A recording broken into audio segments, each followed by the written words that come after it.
پیارے طلباء و طالبات، السلام علیکم۔ آج ہم 10ویں جماعت میں 20واں سبق شروع کریں گے۔ بھارت کے سماجی مسائل اور للکاریں یعنی چیلنج۔ تو بھارت ایک وسیع آبادی اور دنیا کا سب سے بڑا جمہوری ملک ہے، جہاں الگ مذہب، الگ زبان، الگ ذات اور تہذیب کے ماننے والے لوگ رہتے ہیں، اور بھارت نے ان تمام مذاہب کو اپنے اندر سما کر رکھا ہے۔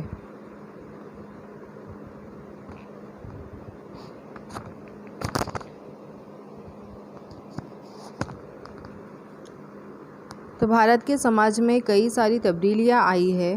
ان تبدیلیوں کے ساتھ سماج میں کئی مسائل بھی پیدا ہوئے ہیں، جن میں سماجی مسائل، معاشی، سیاسی، تہذیبی وغیرہ مسائل کا شمار کیا جا سکتا ہے۔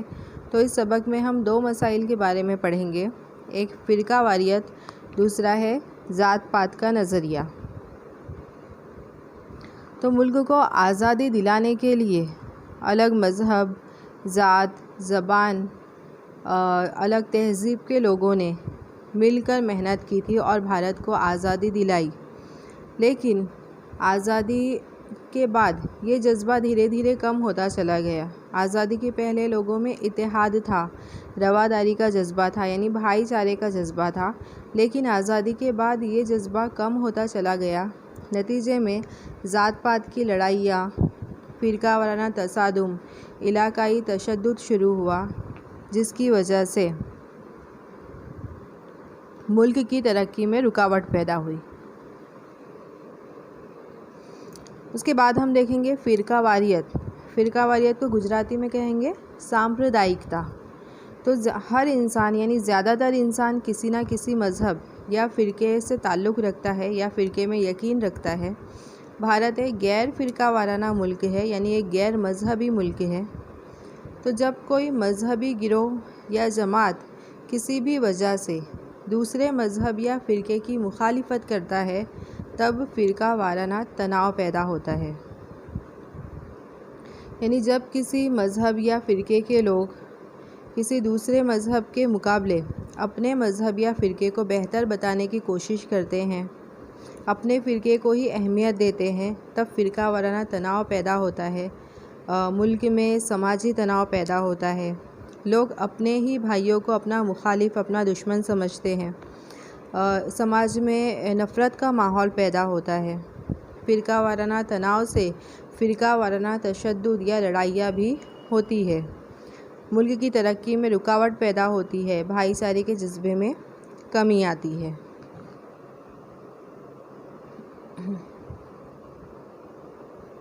اس کے بعد ہم دیکھیں گے فرقہ واریت کے خلاف جنگ۔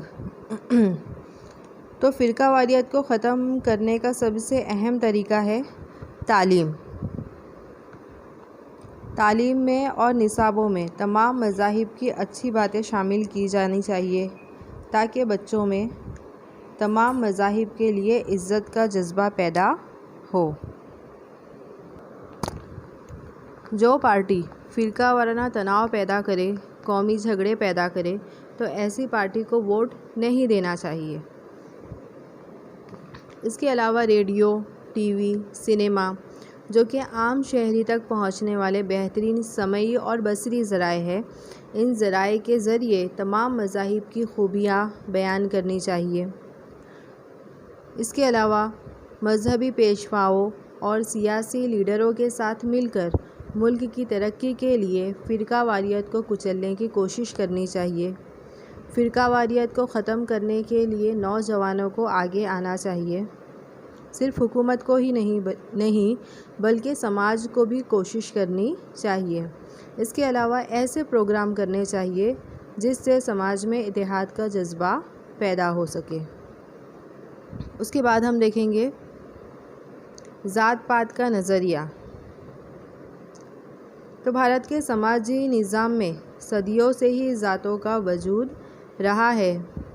قدیم بھارت کے سماج میں 4 ذاتیں تھیں: برہمن، شتریہ، ویشیہ اور شودر، جس میں سے جو برہمن ذات کے لوگ تھے، سماج میں ان کو سب سے اعلیٰ مقام حاصل تھا۔ وہ پڑھنے اور پڑھانے کے کام کرتے تھے، یعنی پنڈت وغیرہ کے کام کرتے تھے۔ جو شتریہ لوگ تھے وہ جنگ کرتے تھے، جو ویشیہ لوگ تھے وہ تجارت کرتے تھے، اور شودر جو ہوتے تھے وہ سب سے نچلی ذاتی کے لوگ تھے، اور جو شودر ذاتی کے لوگ تھے سماج میں ان کا سب سے نچلا مقام تھا، اور وہ صاف صفائی کا کام کرتے تھے۔ اس طرح شودروں کا اور نیچی ذاتوں کا سماج میں استحصال ہوتا چلا گیا۔ انگریزوں کے آنے کے بعد بھی سماج میں ان ذاتوں کا استحصال ہوتا رہا، یعنی نچلی ذاتوں کا استحصال ہوتا رہا، اور دھیرے دھیرے یہ ذاتیں سماج سے الگ ہو گئی اور جنگلاتی علاقے اور پہاڑی علاقوں میں جا کر زندگی بسر کرنے لگی۔ تو ان کی اپنی خاص بولی تھی، اور سماج سے الگ رہنے کی وجہ سے یہ لوگ ترقی بھی نہیں کر سکے، ان کی معاشی اور سماجی حالت بھی کمزور ہو گئی۔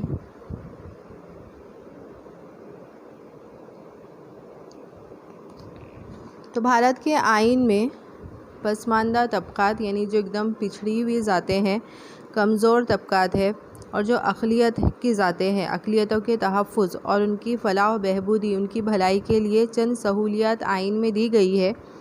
تو بھارت کے آئین میں تمام لوگوں کو مساوات کا حق دیا گیا ہے، یعنی قانون کی نظر میں سب مساوی ہے، سب برابر ہے۔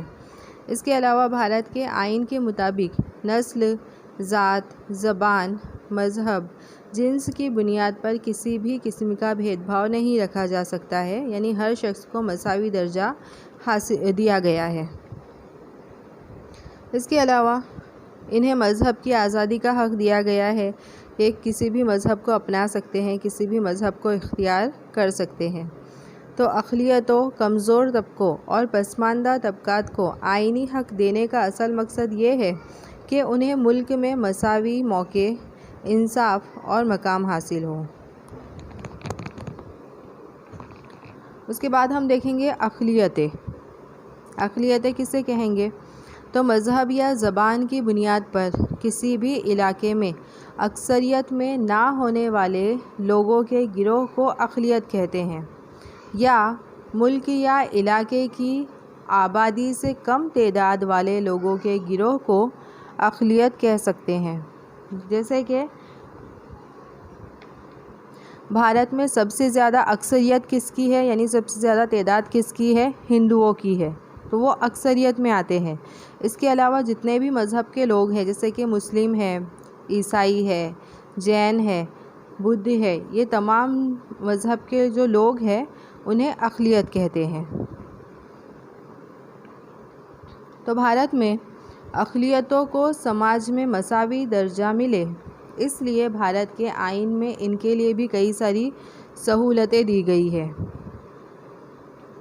جیسے کہ انہیں مذہبی آزادی کا حق دیا گیا ہے، اور اس حق کی بنا پر وہ اپنے مذہب کی تبلیغ کر سکتے ہیں، اپنے مذہب کا پھیلاؤ کر سکتے ہیں، اس کی اشاعت کر سکتے ہیں۔ اس کے علاوہ انہیں تہذیبی اور تعلیمی حق دیا گیا ہے، اور تہذیب کی بنا پر یہ اپنی تہذیب کی حفاظت کر سکتے ہیں۔ اس کے علاوہ تعلیمی حق کی بنا پر اپنی زبان میں تعلیم حاصل کر سکتے ہیں، اپنی زبان میں ادارے قائم کر سکتے ہیں۔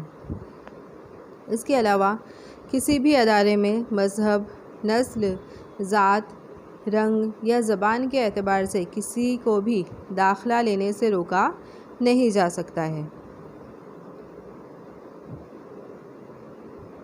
جیسے کہ بھارت کے اقلیتی بچوں کو پرائمری تعلیم مادری زبان میں ملے، ایسے انتظامات ریاستی حکومت کرتی ہے۔